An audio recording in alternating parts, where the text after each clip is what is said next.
boje se zapojí nejtěžší sovětské tanky. Tanky S-122 ze svým 20 mm kanónem.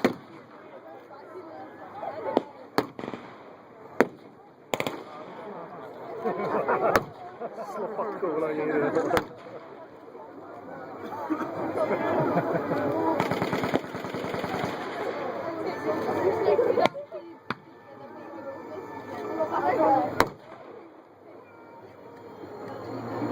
Probíhající tuhé boje vedou k obrovským ztrátám.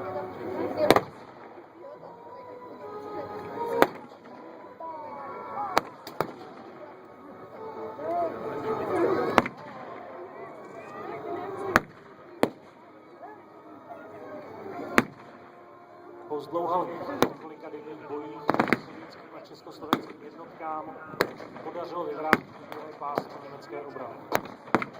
Obsadit město Dukla a první československý armádní sbor 10. září 1944 vyvinul těžké tanky 534 dominantu německého města Dukla. Ztráty na obou stranách byly obrovské. Pravděpodobně 15 000 mrtvých.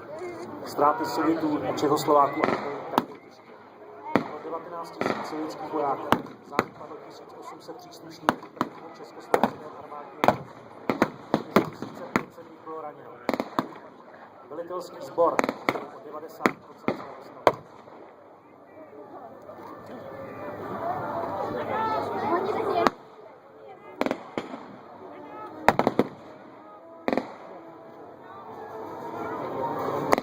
V rámci prvního československého armádního sboru se bojů účastnila i druhá československá samostatná paradesantní brigáda. Spíjela proti jejímu původnímu určení